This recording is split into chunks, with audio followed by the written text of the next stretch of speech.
قاسمی ترجمان وسکریٹری جمعیت العلماء کشن گنج کو محتمین مدرسہ اسعد المدارس کشن گنج کو بہت ہی تعظیم و تکریم کے ساتھ دعوت دیتی ہوں اس شعر کے ساتھ۔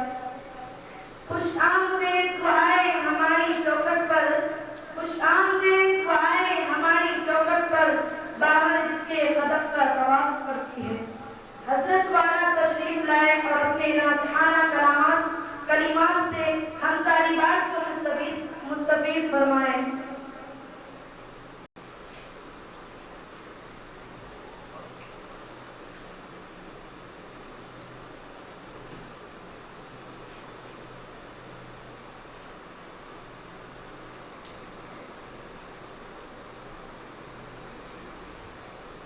الحمد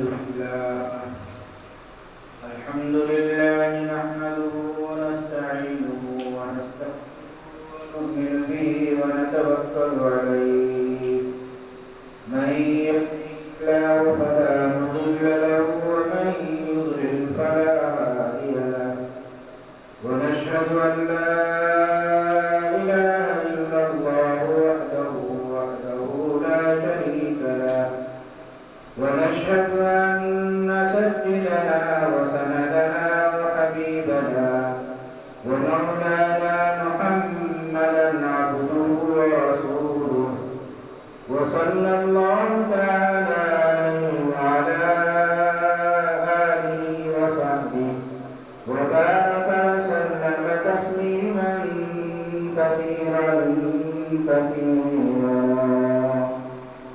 أما بعد فأعوذ بالله من الشيطان الرجيم بسم الله الرحمن الرحيم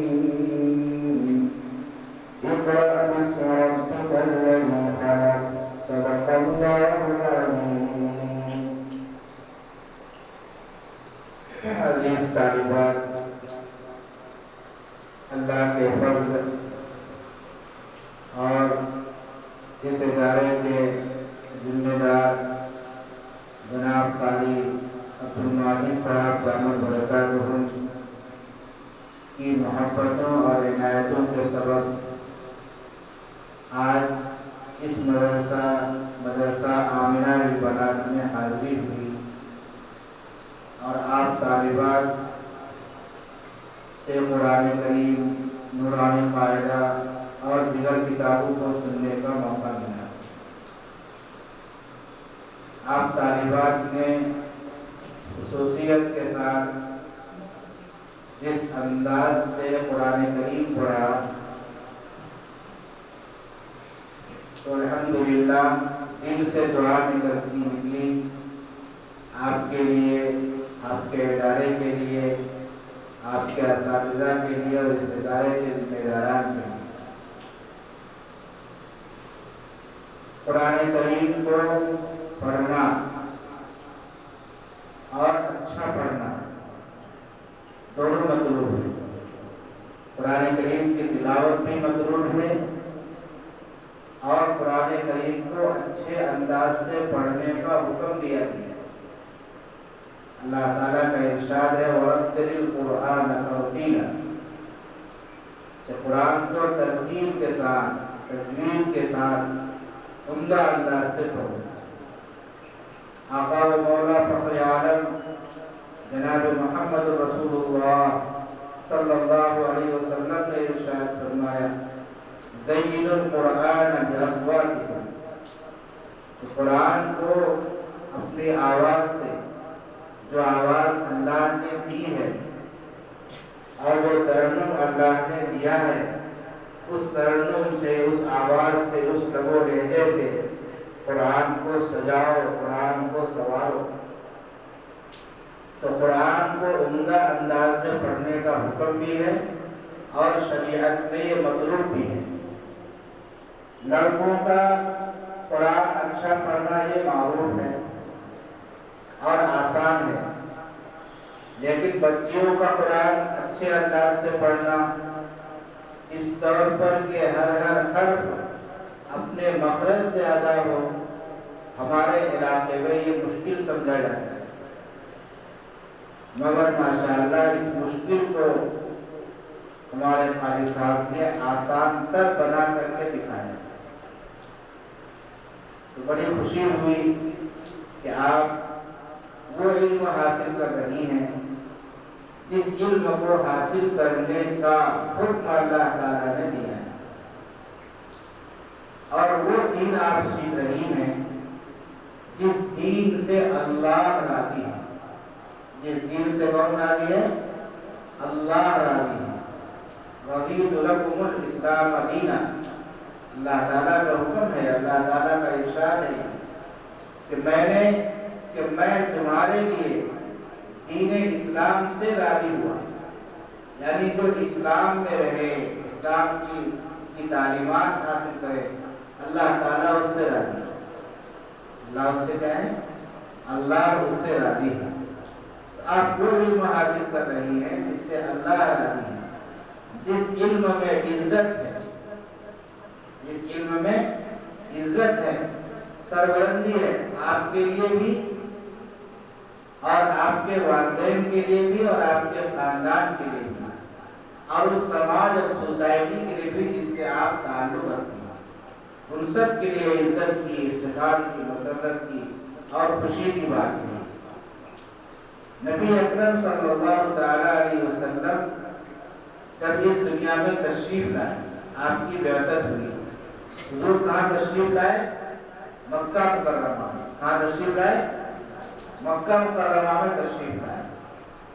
آپ وہاں کے حالات کا علم آپ میں سے ہے نا، آپ کو ہے کہ مکہ مکرمہ میں اس وقت جناب محمد رسول اللہ صلی اللہ علیہ وسلم کی بعثت ہوئی ہے۔ مکہ میں ہر طرح سے جہالت تھی، ٹھیک ہے، پڑھنا لکھنا لوگ بالکل نہیں جانتے تھے، ذرا سی بات پر کسی کو قتل کر دینا یہ ایسے ہی تھا جیسے آج کل مکھی مچھر کو کوئی مار دے، تو مچھر کو مار دینا اس کو دکھ ہوتا ہے؟ اس کو کوئی دکھ نہیں ہوتا، ایسی اس وقت تھا، مکھی مچھر کے برابر ایک دوسرے کو سمجھتے اور ذرا سی بات پر لوگوں کو قتل کر دیتے۔ اپنے گھر میں ہونے والی، پیدا ہونے والی بچی کو زندہ بڑا کھود کر کے زندہ اس میں دفن کر دیتے، ایسا معاشرہ، ہر طرح کی برائیاں اس معاشرے میں تھیں۔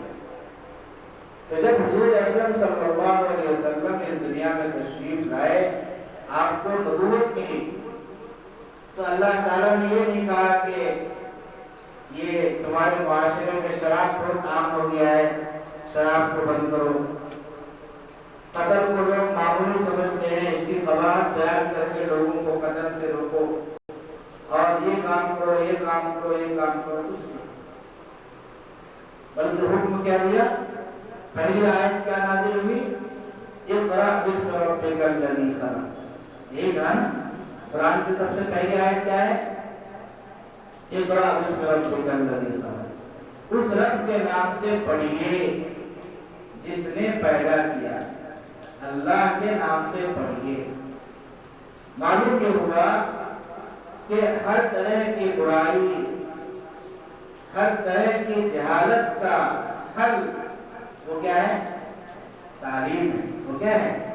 تعلیم ہے۔ علم آ جائے تو ہر طرح سے، ہر طرح کی جہالت ختم، ہر طرح کی برائی ختم، ساری چیزیں آ جائیں گی، سارا سماج سدھر جائے گا اگر علم آ جائے۔ کہیں کسی کمرے میں ہو اور رات کا وقت ہو تو اندھیرا ہوگا نا، تو رات کا وقت ہو اور ہر طرف سے کھڑکی دروازہ سب بند ہو تو روم اندھیرا ہوگا کہ روشن ہوگا؟ اندھیرا ہوگا نا۔ اس اندھیرا کو بھگانے کے لیے کیا کرنا پڑے گا؟ خود لاٹھی سے مارنا پڑے گا دروازہ میں، ہلہ کرنا پڑے گا، یہ کرنا پڑے گا، نہ لاٹھی جلدا کام آئے گا نہ ہلہ کام آئے گا، کیا کرنا پڑے گا؟ ایک چراغ روشن، کیا کر دو وہاں بولو، ارے سمجھ رہی ہو نا، ایک چراغ روشن کر دو، جو اندھیرا ہے وہ کیا ہو جائے گا؟ اندھیرا بھاگ جائے گا اور کیا ہو جائے گی؟ وہاں پہ روشنی ہو جائے گی۔ کیا ہو جائے گی؟ روشنی ہو جائے گی۔ اب ایک بڑے کمرے میں ایک چھوٹا بلب آتا ہے، نائٹ بلب، کیا بنا؟ نائٹ بلب جانتے ہو؟ रात में छोटा वाला बिल्कुल बल्ब होता है, वो जला दो, तब भी कमरे में रोशनी होगी ना, होगी कि नहीं होगी? मगर थोड़ी होगी, ऐसी होगी, थोड़ी होगी। और एक बल्ब और जला दो बड़ा वाला, जो आमतौर पर जलता है, तो रोशनी बढ़ जाएगी कि नहीं बढ़ेगी? रोशनी बढ़ेगी ना। और अगर बड़ा वाला बल्ब लगा दो, सुपर लाइट जो बाहर चलता है, बड़ा वाला होता है ना, वो लगा दो, और रोशनी होगी कि नहीं होगी? हैं? तो देखो, अंधेरे को भगाने के लिए लाइट जलाना है। अब जितनी बड़ी लाइट लगाएंगे उतनी रोशनी हो जाएगी, होगी ना। नाइट बल्ब जला दो तो रोशनी होगी, मगर आपको कहा जाए कि नाइट बल्ब जला करके सुई में धागा डालो, तो मुश्किल होगा ना जी, मुश्किल होगा ना बेटा, मुश्किल होगा। और अगर सुपर लाइट जला करके सुई में धागा डालना हो तो आसान है कि नहीं आसान? आसान है। सुपर लाइट जला देंगे तो घर का कोना कोना बिल्कुल हर जगह रोशन हो जाएगा, होगा कि नहीं होगा? ऐसे ही है, इल्म दीन है। आप जितनी मेहनत से पढ़ेंगे उसी तरह से आपके अंदर रोशनी आएगी। अगर आए दाखिला ले लिए बस ऐसे ही चल रहे तो क्या बनोगे आप लोग? नाइट पर, कौन सा पर बनोगे? नाइट पर। और अगर थोड़ी सी और मेहनत कर लें तो बड़ा वाला बल्ब बन जाए, और अगर खूब मेहनत करके पढ़े तो सुपर लाइट बन जाएंगे। कमरे के अंदर भी रोशनी, बाहर लगा दे तो सब जगह रोशनी। आप खूब मेहनत करके पढ़िए, जम करके पढ़िए और अच्छी तरह से इल्म हासिल कीजिए, तो इंशाअल्लाह आप जहाँ जाएंगे आपकी वजह से पूरा समाज रोशन होगा ना। इंशाअल्लाह पूरा समाज रोशन हो जाएगा, आपका घर, आपका खानदान, आपका पूरा समाज सब रोशन हो जाएगा।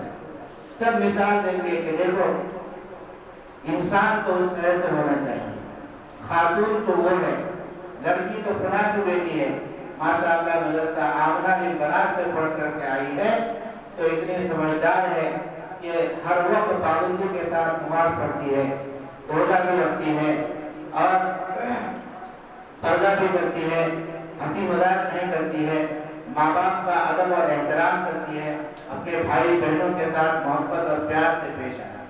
आएंगे ना इंशाअल्लाह? तो खूब मेहनत करके इल्म हासिल कीजिए और ये इल्म नाफे बनता है। देखो एक बात याद रखना, ये आखिरी बात कह रहा हूँ, ये जो दीन का इल्म है ना, दीन का इल्म एक होता है इल्म बराए इल्म है, और एक इल्म है नफा बख्श। एक इल्म क्या है? नफा बख्श। देखो फल भी दो तरह का होता है, एक फल वो जो फल है और एक फल है कि वो नफा देता है। बात समझ आ रही है? नहीं आ रही? अभी अच्छी तरह बात समझ में, अभी और समझाते हैं। पिठाली जानते हैं ना? पिठाली कदम जानते हो ना? कदम के दरख्त पर भी क्या आता है? फल आता है ना जी। और पिठाली के पेड़ पर भी क्या आता है? फल आता है ना। मगर उससे किसी को फायदा है? पिठाली से किसी को फायदा है? उसको काट के कोई सब्जी बना के खाता है क्या? नहीं। और कदम से जो कदम जो है, कदम का फल, उससे किसी को फायदा है? है नहीं है ना। उसको उसका कोई ये करता है, सब्जी बना के खाता है, उसको पका के खाया जाता है? नहीं। वो दरख्त पर फल लगता है लेकिन वो गिर करके बर्बाद हो जाता है, होता है ना। किसी के काम नहीं, ना इंसान के काम आता है ना जानवरों के काम आता है। इंसान भी नहीं खाता उसको, जानवर भी उसको, कोई खाता है क्या? नहीं खाता है, कोई नहीं खाता। वो ऐसे ही गिर के सड़ के खत्म हो जाता है। और दरख्त पर लगने वाला एक फल आम भी है, जामुन भी है, कटहल भी है ना जी। अरे कटहल तो फल है ना, जानते नहीं जानते? कटहल खाई हो ना। अब कटहल में तीन चीज है, उसका छिलका है, फिर अंदर फल है, और फल के अंदर फिर क्या है? गुठली है, बिच्ची है। उसका कोई चीज जाहिर होता है? ऊपर का जो ये होता है वो गाय को खा लेता है, खाता है कि नहीं खाता है? और अंदर जो कोष है उसको कौन खाता है? इंसान खाते हैं कि नहीं खाते? और जो अंदर से गुठली निकलती है उसको भी, वो भी खाया जाता है कि नहीं खाया? तो मुकम्मल फायदेमंद है, मुकम्मल ऐसे बात समझ में आ रही ना। तो देखो ऐसी दीन का इल्म नफा बख्श होगा उस वक्त जब कि हम अदब और एहतराम करेंगे। क्या करेंगे? बोलो बेटा, अदब और एहतराम। जितना अदब जो करेगा उसको अल्लाह ताला उतना ही नफा बख्श बना देगा। नफा अदब करना है, किताबों का अदब और एहतराम, किताबों की तरफ पैर नहीं करना है, किताब पर पैर न लगे, किताब से ऊंची जगह पर हम न बैठे। सिपाही का एहतराम करना है, सिपाही के ऊपर कभी न बैठे, सिपाही पर पैर न लगाएं, सिपाही को फान करके इस पार से उस पार न जाएं। हमारे जो असातिज़ा हैं, जिम्मेदारान हैं, मुअल्लिमात हैं, उनका अदब व एहतराम, जो उनकी एक एक बात को मानना, माँ बाप से भी ज़्यादा दर्जा इनका देना, ये इनके अदब व एहतराम है। कलम है, इससे हम लिखते हैं, इसका अदब व एहतराम करना, नीचे ज़मीन पर वैसे ही न रख दें, कलम को पैर की उंगली में रख करके उससे खेले नहीं, कलम से जहाँ तहाँ न लिखें, ये कलम का एहतराम है। तो ये दीन जिन जिन चीज़ों से हम सीखते हैं, ये दीन का इल्म जिन चीज़ों से सीखते हैं, किताब से, कलम से, सिपाही से, असातिज़ा से, मदरसा से, मदरसे के जिम्मेदारान से, ये सब हमारे इस दीन को सीखने के मुताबिक हैं। इनमें से हर चीज़ का एहतराम करें। अब जो जितना अदब व एहतराम करेगी इंशाअल्लाह अल्लाह तबारक व तआला उसको इतना इल्म नाफ़े अता फरमाएगा। और जो बेअदबी करे, बेएहतरामी करे, गुस्ताखी करे, नऊज़ बिल्लाह, तो फिर उसको इल्म नाफ़े नहीं मिलेगा। यानी ऐसा भी नहीं होगा कि उस इल्म से खुद उसकी ज़ात को फायदा हो, ऐसा भी नहीं होगा। और उसको एक इल्म आ जाएगा, उसको एक इल्म आएगा पर उससे कोई फायदा नहीं। जैसे बिलाली के पेट में पेड़ ना फलाया, लेकिन उससे किसी को फायदा नहीं। इसी तरीके से ऐसे ही जो सीख ले गुस्ताखी के साथ तो कुछ सीख लेगा मगर उसकी ज़ात को भी उससे फायदा नहीं पहुँचने वाला है। इसलिए नबी करीम सल्लल्लाहु तआला अलैहि वसल्लम दुआ मांगा करते थे, अल्लाहुम्मा इन्नी अस्अलुका इल्मन नाफ़िआ। क्या दुआ थी हुजूर की? अल्लाहुम्मा इन्नी अस्अलुका इल्मन नाफ़िआ व अमलन सालिहन मुतक़ब्बला। मगरिब से पहले आप आ जाती है ना, 5-10 मिनट पहले, मगरिब से 5-10 मिनट पहले, नमाज से 5-10 मिनट पहले आ जाना चाहिए और मुसल्ला में बैठ करके दुआएं मांगनी चाहिए। उसमें ये दुआ भी खुसूसियत से मांगनी चाहिए कि अल्लाह हमें इल्म नाफ़े अता फरमा, हमारे सालेह अता फरमा। मांगेंगे ना दुआ इंशाअल्लाह। और भी जब मौका मिले उसको भी अल्लाह ताला से ये दुआ मांगनी चाहिए, इसलिए कि अल्लाह की तौफीक के बगैर कुछ नहीं आता। आप लोग और हम लोग जो यहाँ जमा हैं, किसकी तौफीक से? अल्लाह की तौफीक से। वरना आप जैसी आपकी सहेलियों में से हजारों हैं, कोई नहीं पढ़ रही है, कोई पढ़ रही है, स्कूल में पढ़ रही है, और स्कूल में वो तालीम हासिल कर रही है कि सबसे पहले स्कूल ही से उसके सर से दुपट्टा गायब है कि नहीं बेटा? ऐसा है। हाँ, वो जिंदगी क्या और वो लड़की क्या, वो औरत क्या जिसमें हया ना हो, जिसमें पर्दा ना हो, औरत ही नहीं, लड़की ही नहीं। लड़की कहना है जाने के लायक ही नहीं। अल्लाह ताला ने अपना फज़्ल फरमाया, इतना अच्छा माहौल आपको दिया गया जहाँ पर सारी चीज़ों का इंतजाम अल्हम्दुलिल्लाह, बेहतरीन कुरान करीम की तालीम हो रही है, सारे इंतजामात हैं, हर तरह की सहूलियात हैं। तो इसलिए खूब दुआएं कीजिए अल्लाह से कि अल्लाह आपका शुक्रिया और आपका एहसान कि आपने हमको मदरसे में जमा किया। अल्लाह आपने फज़्ल फरमाकर मदरसे में जमा किया, इसी तरह से अपना फज़्ल फरमाकर हम सबको इल्म नाफ़े अता फरमा, हमारे सालेह अता फरमा। चलिए दुआ मांगेंगे इंशाअल्लाह अपने लिए, मदरसे के लिए, असातिज़ा के लिए, अपने वालिदैन के लिए, अपने रिश्तेदारों के लिए, सबसे अल्लाह से मांगना चाहिए। जितने लोगों के लिए मांगेंगे अल्लाह ताला उतना अता फरमाएंगे। अल्लाह तबारक व तआला हम सबको इल्म नाफ़े अता फरमाए, एक एक चीज़ की कदरदानी की तौफीक अता फरमाए, इन कही हुई बातों पर हम सब को अमल की तौफीक अता फरमाए। अल्लाहुम्मा लकल हम्दु